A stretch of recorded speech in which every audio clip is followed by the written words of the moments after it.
Makamu mwenyekiti wa Chama cha Demokrasia na Maendeleo Chadema John Heche ameyasema hayo katika mkutano wa hadhara uliofanyika katika eneo la Phantom wilayani Kahama.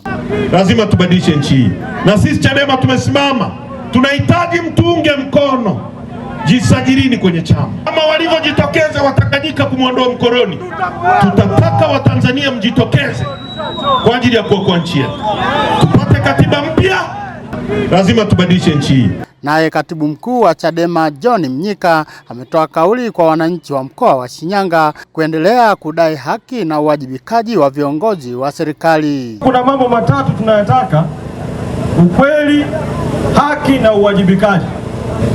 Na tumesema tunataka uchunguzi huru, tumesema tunataka ukweli, tumesema tunataka haki. Sasa kwa kuwa tunahitaji rasilimali vile vile fedha na vitu tone kufanikisha mapambano ya katiba mpya. Naye makamu mwenyekiti Chadema Tanzania Zanzibar Said Mzee amewakumbusha wananchi kauli mbiu ya chama hicho, akidai kuwa imelenga kuwaunganisha Watanzania wote bila kujali itikadi zao.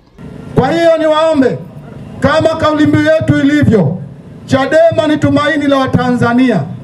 Wanachadema wote niwaombe tuchukue jukumu letu la kuwaunganisha Watanzania kurudi pamoja, wa kuwaunganisha watu wote wa nchi hii bila kujali itikadi ya vyama, ili tuendelee kuishi na hakuna njia nyingine. Kutoka hapa katika mkutano huu wa Chama cha Demokrasia na Maendeleo Chadema uliofanyika hapa wilayani Kahama, mimi ni Frank Mshana, ITV.